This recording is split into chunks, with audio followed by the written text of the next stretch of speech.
Hello, everybody. This is Joshua Hatton with One Nation Under Whiskey podcast. I'm here with the lovely Jessica Rabbit Guillermo Lomas at the Highlander Inn in Craigellachie, Scotland. Hi, Jess. Hi.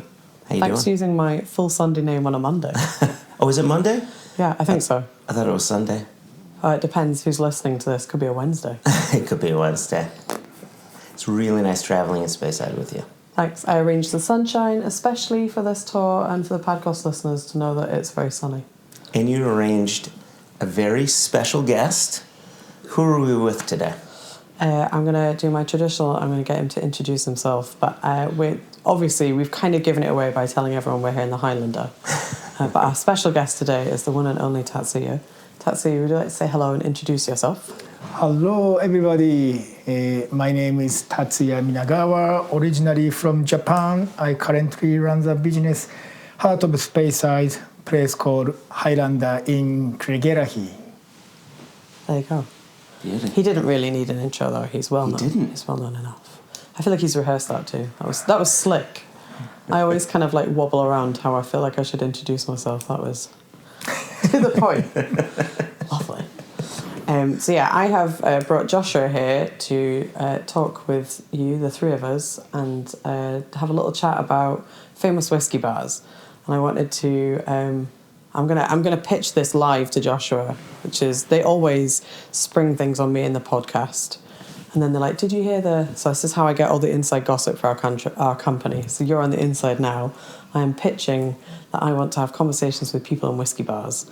And I couldn't think of a finer place to start than the Highlander Inn in the heart of Speyside, but mainly because I'd been in Japan sitting in a Highlander Inn, and I thought there's something to this. We could have a chat. So I wanted you maybe to introduce, just in case there's possibly maximum of 3 people who like whiskey that have not come across the Highlander Inn. Could you maybe tell us a bit about yourself and where we are? The Highlander Inn and how you ended up in Speyside, because we're a long way from Japan. How did you end up here? Well, by KLM. Oh, and other airlines are available. No, tell you what, since I left school age 18, I started working bar trade, and originally cocktail bar. But my early 20s, I started into whiskey, I discovered. So my late 20s, I just thought maybe just about a year, take a time off, move to Scotland to see real whiskey country, as I did. Meant to be 1 year, but country, decent country, lovely people. So decided to stay another year, 1 more year, promise myself this is final year, and actually I'm still here. 20, 25, 26 years already. Wow. Yeah. That's some nice putting off. I'm a really good procrastinator, but I don't think I've yet achieved to procrastinate for 26 years something. But we're very glad that you didn't go. It's very nice to be here talking to you. How did you come to the Highlander Inn? Tell you at that time, my first year, I spent time in Edinburgh, working same trade, whiskey bar, and the guy who used to own this place, Duncan Elphick, he was actually in charge of big hotel Crossroad. Oh. There is a fancy whiskey bar called Quahy Bar. So Duncan was looking for someone who can run the business, who can run the bar, and maybe teach bit of whiskey to other key member of staff. Mm-hmm. So he offered me job, and I said, I was living in the Edinburgh house there, friend there, and Craigellachie is, as you see, very remote place. Yeah. So I said to Duncan, well, I don't know. Yeah, too quiet. But all my friends that time in Edinburgh, no, you should go to Craig Hotel as a nation famous or possibly world famous in a whiskey circle. Yep. Yeah. So, and actually Duncan was asking me only for temporary position, 6 months, something like that. Mm-hmm. So all of my friends said, go, just 6 months, nothing to lose. As I did, 6 months. Yeah. Then, as I said, kind of not quite fall in love this area, scenery, but I thought, all right, nice place. Decided to stay longer. Then Duncan, 2 years I spent with Duncan running the hotel. So back into 2005, he decided to leave the hotel and purchase here, and I came over Highlander with Duncan. Wow. Yeah. And Duncan retired, Yeah. good age. So if he wanted to sell, so I said to Duncan, if you sell, I buy from you. Easy, you know, I've been working with Duncan for many years. I know people. I know where is the key. I know where is the all power All the switch, good everything. stuff. Nice. I think there's plenty of people in the whiskey industry that I've met over the years that have the same sort of idea of you. I didn't mean to stay here quite so long, and here I am, 20. Oh, not all of them have managed 20 something years, but yeah. I like that the industry maybe isn't the idea of lots of people come into this and completely fall in love with what being involved in whiskey, and we can get to that in a second, what that looks like, to then be here time later. Oh yes, I'm still doing it, but I still could leave. I could, you know, it's only another 6 months. Amuses me how often I hear exactly what you've just told us. Yeah. I think maybe we could get Joshua. Joshua, have you you've been to this bar before? Yeah, you know, I got into whiskey right around the time my wife was pregnant with her first child. There's no correlation whatsoever. That was around 2005. And, you know, my first drink was Lagavulin 16, and that was my rabbit hole whiskey. And as I started getting into it more, I started thinking about trips to Scotland and distilleries I should go to. And the more you started reading blogs and you know, just talking with people online and Twitter and, you know, all of these things, the thing that kept on coming up was, you've got to visit the Highlander Inn, you've got to visit the Quake Room. These were two places that you need to visit. So when 2011 came around and my first time visiting here with Jason, we were just leading two people in a tour, this couple, Meg and Mike. This was like first order of business. Come to the Highlander Inn. And I can't remember if you were here. I don't think you were here at the time. Maybe day off, yeah. Yeah, maybe a day off. Nonsense. I don't think I've ever seen you take a day off, except when you turn up at whiskey festivals that I also turn up at. But your name was synonymous, right? It was the Highlander Inn. You've got to meet this guy Tatsuya. And so it's like, okay, right? And it's funny, the other day, Jess and I were at the Indie Spirits Festival in Leith, and I was talking with Jenny Carlson, who's with Adelphi and Arden American, and there were a few people who, in those early days, I said, these are whiskey heroes. These are people that are big names in whiskey that I wanted to meet, and yours was one of those names, and you weren't here, and I didn't get to meet you. But I did get to drink at your bar, and I had some serious whiskeys here, and so anyway, I had a lovely time here, and then fast forward a little bit, and I hear that there's, I apologize, I'm jumping in timelines a little bit, but you know, there's the success of the Highlander here in Scotland. And now there's the success of the Highlander around the world as well, in Japan and in Taipei. And so, like, I want to, you know, pitch this idea of Tatsuya as a whiskey hero bringing the Highlander Inn around. And so I wonder if we could talk about that a little bit. Yeah, sure, yeah. Well, things I'm doing here, it's not something really special. I think basic things. Yeah. Other pub or other whiskey bar does, you know. You've been to a bar downstairs, I don't know, people look at, wow, this is amazing. But to me, just pub. It's not only whiskey. We serve beer, very reasonably priced, and fish and chips, burger, steak and ale pie. So, you know, our standard, it's not like trying to be posh or a 5-star establishment, just local pub just around the corner. I think people like that kind of concept. You know, people maybe having 150-pounder drum next to you, but on the other side, maybe just people drink tea and coffee. Yeah. And the idea of those Highlander in other place, Tokyo opened just about almost 20 years ago.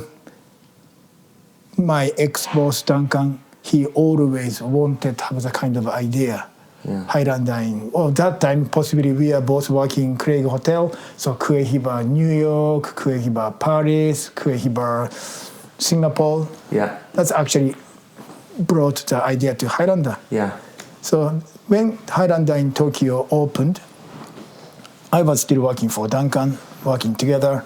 And I said to Duncan, what do you think of the idea, Tokyo? This is a venue.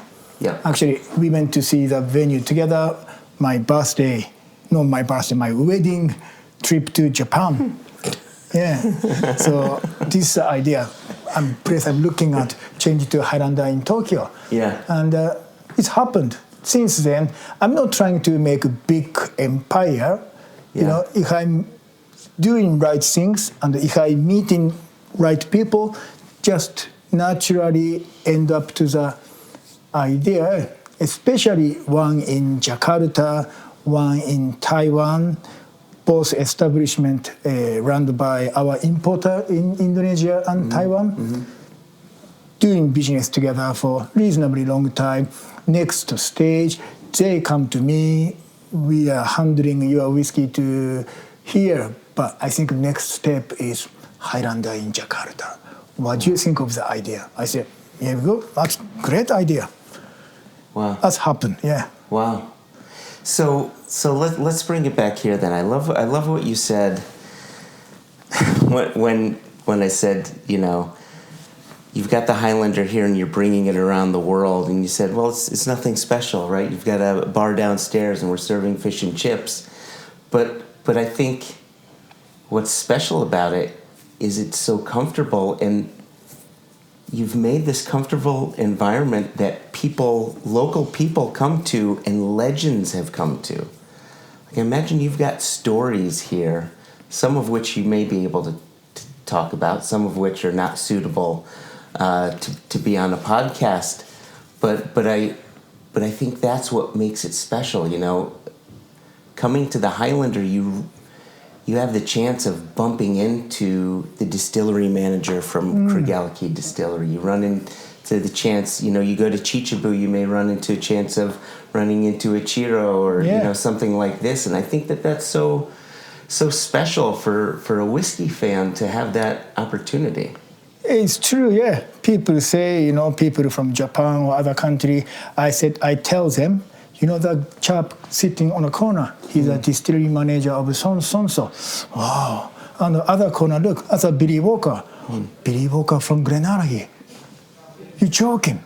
Yeah. But to me, when they're having beer, whiskey, fish and chips, they're same as us. Yeah. And I treat them same as everybody. Yeah. But nice to see those people having conversation and some trade secret, and possibly sometime coming release some exclusive stuff. They tell me before happen. Yeah.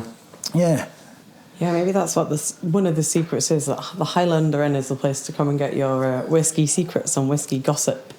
And you just have to give Tatsuya a little nod a little wink when you come in the bar, and he'll come down and tell you exciting news. Didn't Mark Watt work here? Mark was in the Quake bar. Oh, he's in the Quake bar. But he used to come all the time when he was living in Dafton. Oh, okay. Yeah. Yeah. My friend and also a previous guest on the podcast, Mariella, was here for a little bit. Oh, okay. And also someone else that you've met, Yumi from Chichibu. Of course, yeah, Yumi. I feel like the Highlander Inn has got famous people both sides of the bar. Sort of the drinkers, but also names that have remained within the industry that have passed through being here as well. Maybe this is a rite of passage that I've skipped. I need to come and do a summer working in the I think so. The Highlander Inn, serving fish and chips and nice trams. Do you have any openings? Opening for? For employment? Well, you need some CV first. Phew, he's trying to abandon me here with you. Whether or not you want me. Josh is about to drive out of here and leave me. I'm really good at washing up, apparently, sometimes. Is that right? Yeah. Or housekeeper, all the time we're looking for. Yeah. But tell you what, great things about Highlander, you know, if you look at a TripAdvisor or those, you know, those websites, right? Yeah. And many people mention, maybe over 90%, oh, staff is excellent. Yeah. That way, I'm very lucky. People who works here, I don't know, they make effort, extra mile, and a very natural way. Yeah. It's not one of those fake, fake smile, plastic kindness, nothing like that. Everything's so natural. Yes. Yeah, that way, I'm very privileged. Yes. I think you've got that's a nice touch of Japanese hospitality that I think you've encouraged here. I think the people who want to be in this bar and work here, I think that's naturally going to be part of them. But there was a whole bunch of stuff that I experienced when I went to Japan. Yes, that's me when I went to Japan. The number of times this week that she said that. Oh, when I was in Japan. I'm just justifying my expenses and all the lovely things that I drank. I have to show that I've learned things. But the experiences that I've had here in this bar with no context of Japanese bar culture, when I went to Japan, and one of the first bars I went into, the barman started bringing all the bottles and laying them out on the bar. I was like, oh, he must know Tatsuya, because they do that in the Highlander. No, they did that in every bar. But my first bar, that's something that it's very unusual. In Scotland, if you come and you're in a good whiskey bar, often they will let you know, especially if you're a nerd, take the bottle, take a photograph. Yeah. But then that bottle is sort of taken back out of your hands and put on a shelf. It goes back to being far away again.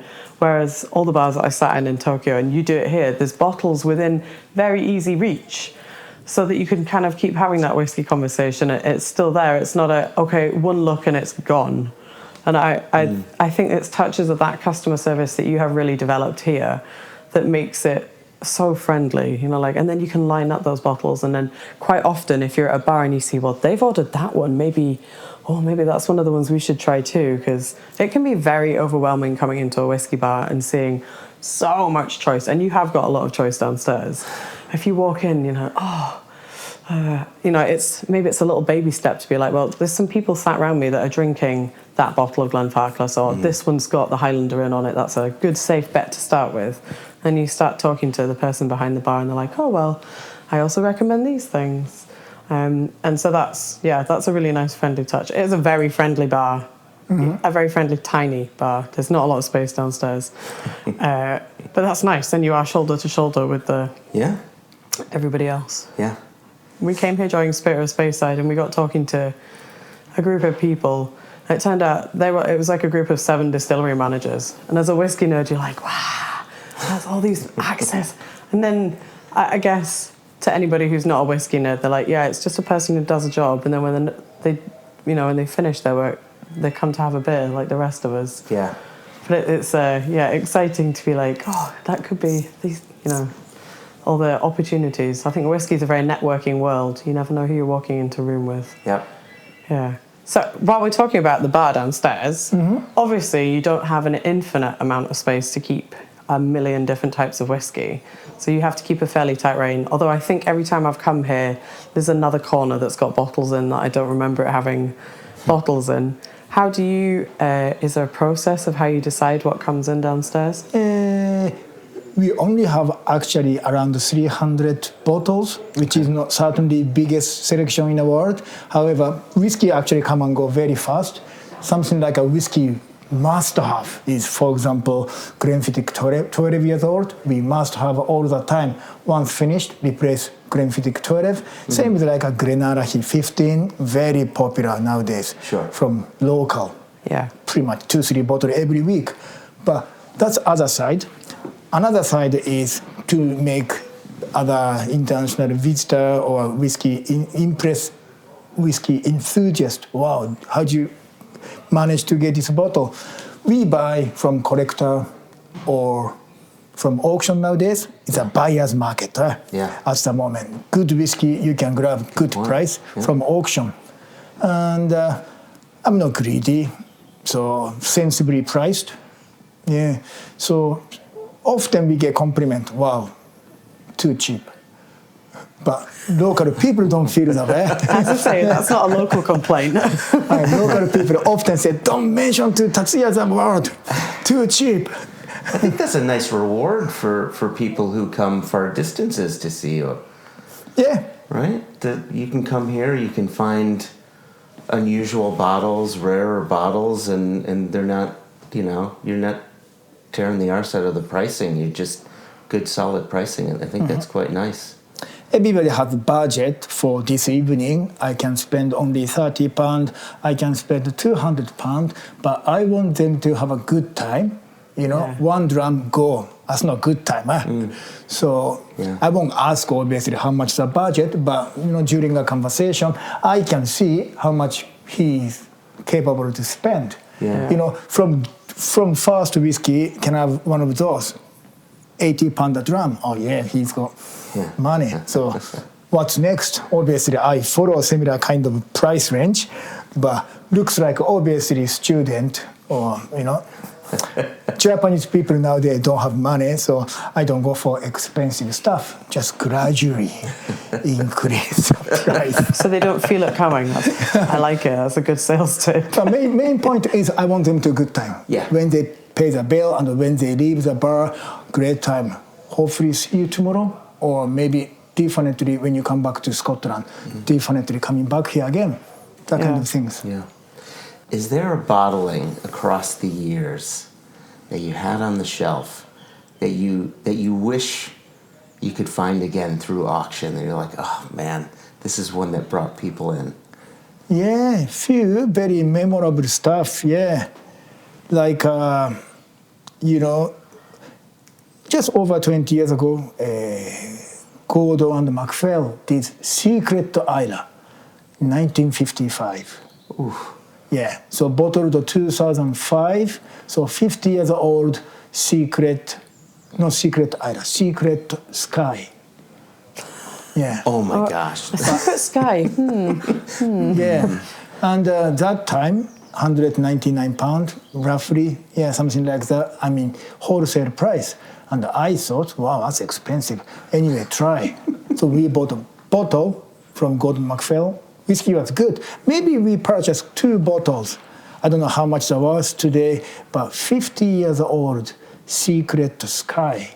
We don't see it. So if that's available with, I don't know, my budget is tight, £2,000 a bottle, I can stretch maybe £2,500 a bottle, I would like to stock. Okay. Yeah. Okay, so if anybody listening to this has one of those, they know where to find Tatsuya. You can send a postcard to the Highlander Inn with just your details on it. Talking of interesting bottles to have behind the bar, I mean, like this is, I don't know how, it's not a comparative. It's very difficult to follow up a 50-year-old Secret Isle Sky. But the Highlander Inn is also part of a small group called the Independent Bars of Scotland. And I have purchased a couple of bottles here of bottles. So to maybe those listening, if you've not come across this, it's a group of, is there 8 of you? 9? 8 or 9, yeah. They're small bars all over Scotland, and you get together, and I quite like it, the idea of having like it's not a full indie bottling idea, but like a collaborative. You guys pick casks a couple of times a year, and they come out. So we were here a while ago, and we got the Ben Romer, and I think I took an Aaron as well. There's also a few famous ones that Chris and I have poured in our tastings. There's Chichibu ones that have been done. And so I wondered if maybe you could talk about your experience with those a little bit, because they're really fun bottles that are available usually where we run our club in the Bon Accord. There's obviously the Highlander Inn. There's the Artisan in Wishaw. This is going to be a famous Joshua Hatton incomplete list, because I don't know if I can name everyone. There's the Fiddlers at Drumnad Rocket. There's Dornoch, Castle, and the Thompson brothers the guys. Thompson brothers are there. Who am I missing? This is embarrassing if I've missed you, I'm sorry. Ardshir. Oh, the Ardshir, yes. Yeah, that makes sense. That's where Chris goes and drinks the Chichibu, because no one goes to Campbelltown to And drink now Japanese Craigellachie whiskey. Hotel rejoined again. Okay, nice. Yeah. So there's a small group of you. How do you pick what you are going to bottle as the next indie bottle? Well, tell you what, the first independent whiskey bottle bottling come out back into, I remember 2018 was it? That's an idea from Phil, Simon, and John Beach. So then we all meet up in Glasgow, the headquarters of Edrington. And that time only 5 bars, and more than 5 people attended to pick the cask. We are all dedicated to whiskey people. Yeah. But obviously, my preference, his preference, not exactly same.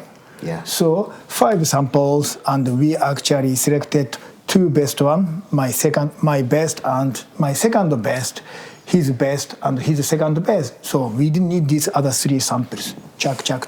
So discuss which sample go for first independent whiskey bars of Scotland, Highland Park. And to be honest, both fantastic. Just this is my best, this is my second best. This stage, if it's second best, it's fine, Yeah. I'm easy, right? But some people, you can imagine, never compromised, never. Tatsuya, this is exactly how we pick casks in Single Cask Nation. I'm the easy breezy guy. Josh and Jason had asses. They will fight.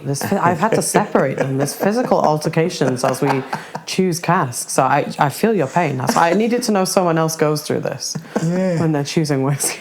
Took a long time to pick. So eventually we picked my second best one, which is I'm totally fine. Really good Highland Park anyway. Yeah. So second, after the release from second one, actually, we gave up to meet everybody together. As a slow down the process, because that time 5 of us, now 8 or 9 of us. It's impossible to decide cask we all like. So at least 2 people taste. Yeah. Okay. So I'm pretty happy all release. Moving fast. Yeah. I think we are doing really well. Yeah, you guys definitely pick interesting and fun. I've always enjoyed, especially because the Bonaccord is my local pub, I've enjoyed going in, and Thomas is always excited to tell you what the new one is. And sometimes if he's very kind, he'll let us grab a bottle for our group, our club that we've been running there, and we share that. So that's nice. And I think that's kind of fun to be able to know that if you're coming to a bar where there's so much choice, especially so much choice in terms of here, and like you're saying, your whiskies are going quickly. I come this month, there could be some stuff that if I come next month, too late, it's all gone. So knowing that there's something that you guys are putting your names to in the quality of the independent bars is that's a safe bet for me to start while I'm chewing over what else to pick in the bar. And I think you guys also have an agreement about pricing too, so it's the same here as everywhere. Same price, and the even drum price need to be, okay, maybe we can do 50 pence difference, but need to offer similar price, Yeah. So that's quite a nice thing too, because sometimes part of the thing that I think people find intimidating about coming to a very famous whiskey bar is it's not always obvious how much stuff costs. So you could be very excited to see your undisclosed Secret Sky 1955. Yes, one of those. And then as it comes to you and is poured, and you tell me that it's going to be £35,000 for a dram, it's too late, I've committed. Pricing is something that obviously we talk about all the time with our customers. We talked about it yesterday at the fair in Leith about making sure that people feel comfortable. And I think your ethos of having fair pricing is a very clever one, because I definitely would, if I felt like I was having fair whiskies, then I would maybe have a couple more rather than saving myself up and having one very expensive dram and then leaving and crying on the way out that I now have to live on toast for the rest of the month. That was something that struck me when Thomas was explaining about the indie bars bottling. Is there something you would like to see part of the Independent Bars of Scotland range? Yeah, the new release sometime this spring, Craigellachie single cask is launching sometime soon. Oh, nice. Young stuff, but I don't know who tasted the cask. Yeah. And this summertime, or maybe end of the summer, the third release of Chichib for Independent Whiskey Bars of Scotland is coming. But only picking Chichib is 1 month decision, which is me. So I think I selected a good cask last summer. So that's something looking forward. Oh, I can already hear Chris running to the pub. He's got his sleeping bag out. He's ready to be first in queue for grabbing a bottle of that. I was going to ask that question. Do you sell by the pour only, or do you sell by the bottle as well? I think we do both. I mean, all the bar does, but allocation for the bar stock, retail stock, that's up to individual bar. we always keep like at least one case, 6 or 12 bottle. Yeah. Yeah, and the rest sell by the bottle. That's very cool. It's good. And what we're also doing here is we're, for a relatively early start for a podcast, we're feeding Joshua's FOMO. That's why he's asking, how many bottles do you have to buy? He's already thinking about how many clothes you can throw out of his suitcase, squeeze bottles in to take home with him. Because lots of our podcast listeners, not just Joshua, but lots of our podcast listeners get very excited and terrified in equal measures when they hear there's a bottle they could get that's exclusive, but you have to get on several planes and a hire car to pick it up. You're doing a great job of pitching that. Okay, well, that's nice. I think I'm also getting thirsty thinking about whiskey. Is there something, if you had, apart from your secret unnamed Sky, what a brilliant non-naming of that distillery that is there something else in the future, looking forward, you would like to see coming in? If you could design any whiskey, something to come here to the Highlander? Good question. We do actually our own bottling, maybe 10 bottling a year. Oh, okay. Yeah, we do. I would like to bottle one day. I want to do Yamazaki, Yamazaki single cask. That'd be nice. Or I want ask Suntory to make blended, exclusive blended for Highlander, which is I asked once before. After I left Suntory, returned to Highlander, purchase business from Duncan, contact to Suntory people. Small batch, maybe 600 bottle, exclusive blended. I don't mind non-age stuff called, not hibiki, called hibiku. But received a very kind email, well, we don't have a limited stock just now, so we cannot do. But one day I want to do some Yamazaki or possibly blended Suntory whiskey for Highlander. Do you get a lot of people, I guess to maybe some people in Scotland, it must be a novelty to have people walking, tourists, clearly whiskey tourists, walking into the literal heart of Speyside and asking for Japanese whiskey. But it's definitely something you're known for. Do the locals here, they've kind of reached a zen point where they're no longer raising eyebrows that there's people arriving from not wanting to drink? I mean, literally behind us is Craigellachie. I can see Macallan nearly from here. You know, like we're so close to a lot of very famous distilleries, but people are coming here and saying, have you got any single cask Yamazakis? That's really what I've come to. Well, if it's 15 years ago, people say, hey, local people say, what? But today, Japanese whiskey, they have a reputation, good quality. So even including local people, they don't surprise, but surely a bunch of locals think Scotch whiskey is the best. Of course. Yeah. And I think it's very subjective. So in Glasgow, we were in a pub one afternoon, Chris and I and our other podcast friend, Florin, hello. We went into a bar and we were at the bar and they had some dusty, and it really doesn't happen very often, they had dusty single malts on the shelf and we were like, and this local guy next to me was at the bar giving us a real side eye, like, oh. And I said, oh, hi. He's like, what are you drinking those single malts for? And we're like, well, we kind of like single malts here. Nah, the blends, you can't improve on a Johnny Walker Black Label. You can't. And he proceeded to tell me about how, multiple generations of his family had worked in Paisley on the packaging for Chivas. Right. Can't improve on that. Don't waste your time on the single malts. If you want my advice, don't drink those. The blends are the answer. And I'm telling this story as if it was some, extremely long time ago. It was 2023. It wasn't. It's a post-COVID story. And so that's kind of funny. And then we were in Glasgow just drinking, we were getting excited for 90s Glenmorangie. We weren't, certainly there was no secret Sky there. And he just was absolutely mortified that we were wasting our time with these Bowmores Glenmorangie. So I think I'm being slightly unfair to the locals here, who I think are more than used to it, really. But the idea that if I can get that in Glasgow, surely here in Speyside, people are like, why are you wasting your time with anything from outside our little region? Yeah. He was adamant we were making a grave mistake. So I think, we just sort of laughed and said, well, we'll leave you to your blends, and that's fine. But the idea of a Highlander Yamazaki series, I'll definitely tell me when that happens. I'll be right up. I'll get my car and come. Hopefully. Josh will be on a plane. It'll be quick turnaround. I wanted to get back to the independent bars idea. You started in 2018, and this idea of bars getting together to collaborate on bottlings seems like a really new world idea. I don't think 20 years ago bars may have done this.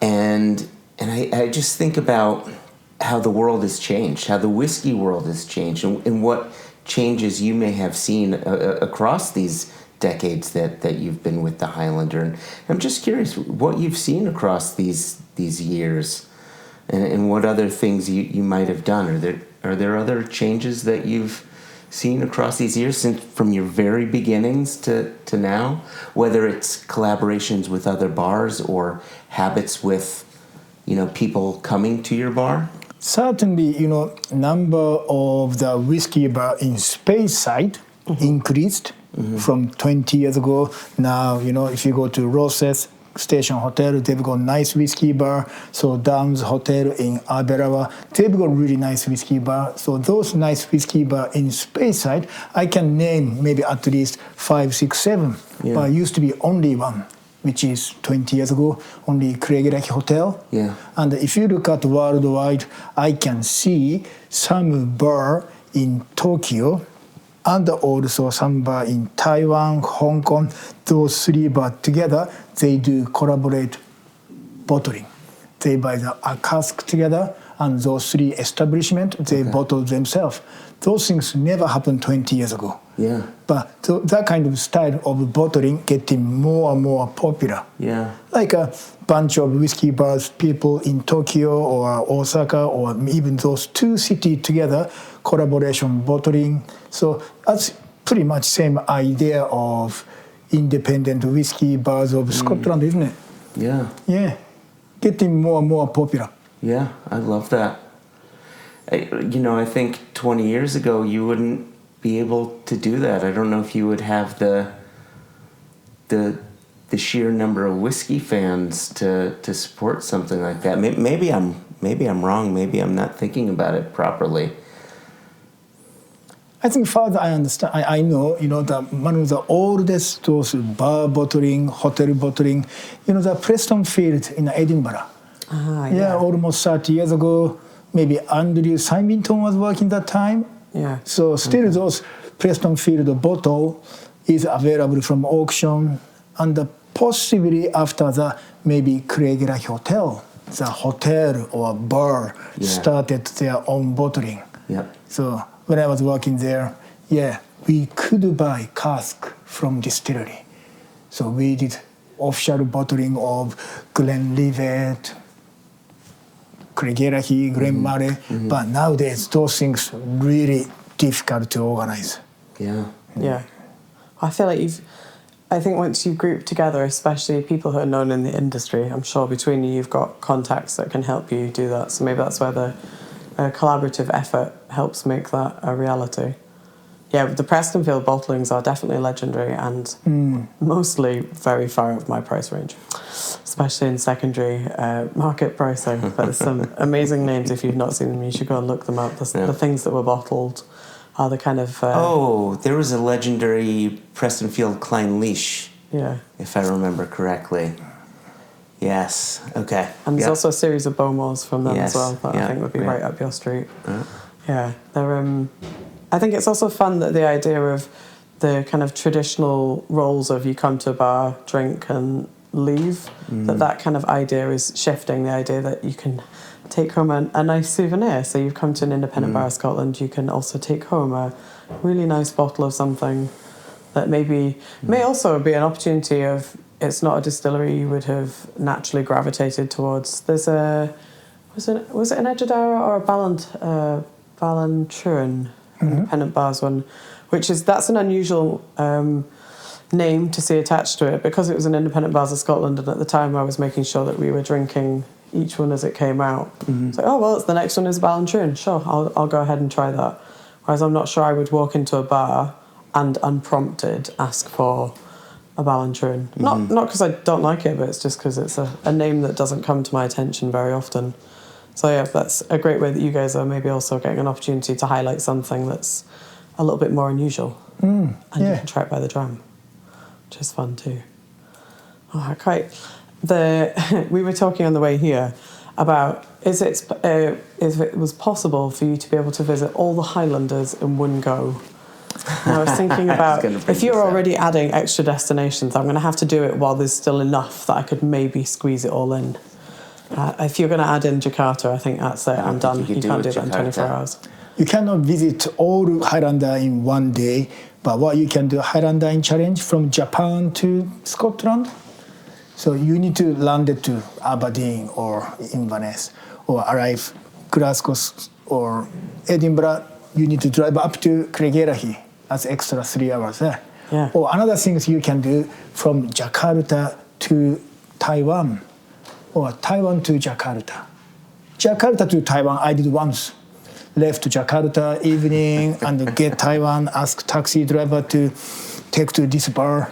Yeah. And I just made it 2 minutes before clock change. My appeal is for the ones in Japan, the 3 in Japan. I need you to get stamps. When I was in Japan, I became addicted to Eki stamps. Right. And going on public transport, having returned home now, doesn't have the same appeal to me. There's no reward at the end, which is finding a stamp. Yeah. I was at one point taking unnecessarily complicated journeys just so I could collect some extra stamps. So I think there needs to be a Highlander Inn stamp for me to add to my book. Okay, That's my suggestion for the bar. I love it. That's the idea that there are all the train stations have stamps. Some of them are really obvious. Some of them you have to go and ask. Yeah. Some stations don't have any stamps and they look at you like very disapprovingly as I've got the book out ready for the... I felt like such a nerd. It was me and like a bunch of 7-year-old boys collecting. They had like a special stamp rally when I was in Tokyo. So there's like parents and kids, and I'm queuing up with them, like trying to look like I'm not the grown up who also wants the stamps. Like I could have a child that's just wandered off to a shop or something. That's a lot of fun. So yeah, definitely a Highlander stamp, please, for Japan, and then you could make like a Highlander passport. Highlander passport. Collect them all. We're working in the world of whiskey geeks. There's a lot of crossover with other very nerdy interests. Collecting stamps, I'm worried that I may have started that world myself of whiskey-related stuff. They could do it for Speyside. If anyone from the Speyside tourist board is here, get some stamps. Get you collecting. It doesn't even have to be a prize at the end. I'd do it just to collect the stamps. Just to collect the stamps. Yeah. The satisfaction of visiting all the distilleries. I had a question... with Highlander in Chichibu and Highlander here, am I correct in thinking you play a part in both the Chichibu Festival and in Spirit of Speyside? Do you play any part in that or host events here? When we go to Chichibu Whiskey Festival, I do some seminar during a festival and maybe one day before festival. And Yumi, global brand ambassador of Chichibu, she used to come to Highlander Speyside Whiskey Festival, but her job responsibility is getting bigger. Yeah. So it's kind of she recently ignored. But we still do some activity together. Like I'm going to Limburg Whiskey Festival next month. Okay. And we do have a stand together between Craigellachie and Chichibu. Yeah. Okay. So still closely working together. Yeah, I like that. And actually, now that you mention that, I was really trying to think of who was here in 2011, and I think it might have been Yumi. Very possible. It was Yumi. Yeah. She started June 2011. Yep, and we were here in August 2011. Yeah. So that it was definitely her. And we had come from Glenglassaugh, and Ronnie Rutledge had said, "Oh, when you come to the Highlander, say hello to Yumi. Yumi's there." Right. Okay. So there you go. Yeah. They are good friend. Yeah. Yeah. Small world. Very small world. Yeah. I'm going to be sad to miss you. I'm going to be in Speyside at the start. It's the same weekend as Limburg, but I'm coming to Speyside to do the whiskey school. So you won't be here. So I will be here. Oh, so you're not the one going to Limburg? No, I go to Limburg the different weekend. As soon as I return to Limburg, straight back to work. Yeah. So tough 10 days. Yeah. Yeah. Tough shit. No days off, work. But I'm from Japan. Yeah, I'm very excited to be back in Speyside. Yeah. Doing the whiskey school. That's going to be... I tell people whiskey is a job that's not actually possible to know everything. You can always learn something. Always. Whether you're sat in a bar chatting to somebody, or at the festival yesterday, I got talking to, I don't know if you listen to the podcast, a guy called Ronnie, whose job is all about compliance, and he works in one of the big bottling halls. And he was like, "Oh, people normally don't like this." And I was like, "No, this is the level of nerdery whiskey chat I'm now at. Like, how many bottles a minute does your line process?" Like, I'm no longer asking people about cut points and speed running of stills. Like, now I'm like, "Tell me about your bottling. Like, what's your pack line look like?" So yeah, the whiskey school to me is going to be fun. So if you're around, maybe I'll come and have a reasonably priced dram and a steak and ale pie. Yeah. That's good. And now Joshua's heard this, he will definitely approve the expenses of my entire evening here. Easy breezy. I'm not the one who approves their expenses, so here we go. Very reasonably priced drams. It'd be rude not to have another one. Reasonable bar downstairs. Should be okay. I had two quick questions, but if you had... Go for it. Yeah. So, two very quick questions. These are going to be softball questions for you. If there's maybe one thing that people who may not have been to the Highlander, that you would like them to know about the Highlander, that we may not have discussed, what would that be? Well, you're asking me kind of like an image of Highlander. Yeah, like, what would you like someone to know about the Highlander? They've heard about it. Maybe they're interested in coming. What should they know about it that we may not have discussed? Say, like, particularly people from Japan, RØDE magazine. You cannot trust media everything. They actually write a beautiful story. So they made Highlander in like a exclusive, like a, how do you call, 5-star establishment type of image. So people who read those articles, little bit nervous, but it's not. Yeah, very relaxed, nice place. Yeah. No posh at all. Yeah. Just same as other local pub, with very friendly atmosphere. Mm-hmm. Yeah, and we have actually accommodation. People don't know. Yeah, you don't have to stagger far from the bar. It's just upstairs. That's a good point. Yeah. Yeah. How many rooms do you have? 8 rooms. Okay. Yeah, small hotel. Okay. And then you get to have breakfast admiring the view from the... I know, the view is You can gorgeous. see the lovely weather, the lovely... If you're really unlucky, the morning that we were here, the first time I stayed here, I opened the curtains and I was like, "Oh, there's some crazy person out for a jog at this time in the morning." And when they turned around, I realised it was Tatsuya out jogging, putting us to shame as we're sat nursing coffee. He's already up doing exercise in Speyside and we're hanging on for dear life at breakfast. That's what I did this morning. Yeah. I'll tell you what, maybe you don't know winter whiskey deal. Oh yeah, tell everyone about the winter. I do, but tell winter everyone about the whiskey winter deal? whiskey deal. Only during a winter time, start from November, 1st of November, finish end of February. If it's 2 of you, share the room, friend, wife and husband, girlfriend, boyfriend, or even totally stranger. Share the one room, you pay £240. That's a current tariff, which is over. So next tariff is slightly more expensive, but £250. And for 2 nights, and you receive £200 whiskey credit. Whoa. So basically, you stay £40 hotel. That's insane. But if you want to have a beer, you need to pay for. I do like gin and tonic. You have to pay for. Yeah. Coca-Cola, of course you have to pay for. Yeah. Only purely for £200 for whiskey. That's a good deal. That's an insane deal. Yeah. Josh is already booking. I can see his little gosh. brain. He's thinking, how do I... And you said that goes on through June? No. Oh, damn. Okay, all right. Winter whiskey deal. Okay. Sorry. Good try. That's a good... I've been telling people about that for a long time. Like, how would you get the cheapest possible accommodation in Speyside and ridiculously good whiskies? So this is the place to come and do your winter whiskey deal. Oh my gosh. Yeah, that is amazing. Okay. And vegetarian breakfast served? Is available, yeah. If it's a request, yeah. But don't careful. people go mad, which is Scottish licensing laws are very strict. Yeah. Honest, some people just take advantage. And next day, I need to call the special cleaner for mattress. And I charged his room £40. I think there's an adjustment in pricing to be made there. And then my final question for you. There's the Highlander Jakarta. What's next? What's next for the Highlander? Global domination? I don't know. I've got some importer from Australia, Singapore. We talked about, but it's not like I need to think reasonably carefully. Oh, great idea. Just do it. Doesn't work like that. Yeah. But my guy works for me, bar manager Billy, and he sounds like he really want to go to Australia again.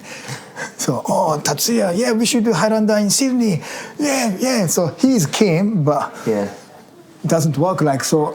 Hopefully, new establishment. Okay. Yeah. Okay. Well, wish you nothing but continued success. Thank you very much. Yeah. Just need to work hard or harder. Thank you for all you've done, all you continue to do in whiskey and spreading it around. Thanks very much. Thank you for having me. Thanks for talking to us. Cheers. Thank you.